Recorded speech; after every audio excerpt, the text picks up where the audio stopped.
খালি কলসি বাজে বেশি, ভরা কলসি বাজে না। শেখ হাসিনা ও ডক্টর ইউনূসের আমলকে বোঝাতে এখন এই প্রবাদটি ব্যবহৃত হচ্ছে।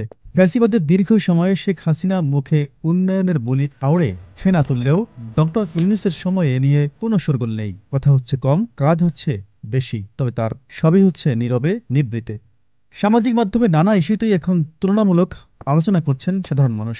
তারা বলছেন, হাসিনার আমলে ধ্বংস হওয়া অর্থনীতি, বৈদেশিক বাণিজ্য বিনিয়োগ, রাজনৈতিক সংস্কৃতি, প্রতিবেশী ভারতসহ অন্যান্য দেশের সঙ্গে দ্বিপক্ষীয় সম্পর্ক, ব্যাংক ও শেয়ার বাজারে পুনর্জীবন, রোহিঙ্গা সংকট সমাধানে আন্তর্জাতিক সম্প্রদায়ের দৃষ্টি আকর্ষণ, কেন্দ্রীয় ব্যাংকের রিজার্ভ বৃদ্ধি, বাংলাদেশকে রাজ্য থেকে রাষ্ট্রের মর্যাদায় আসীন সহ গুরুত্বপূর্ণ বিষয়গুলোতে অভাবনীয় সাফল্য এসেছে।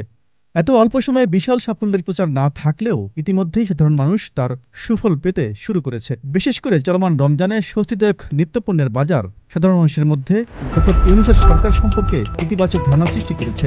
এছাড়া ২৪শে গণঅভ্যুত্থান পরবর্তী বাংলাদেশকে পৃথিবীর কাছে আত্মমর্যাদাশীল দেশ হিসেবেও পরিচিতি এনে দিয়েছে বলেও সামাজিক মাধ্যমে নানা আলোচনায় উঠে আসছে।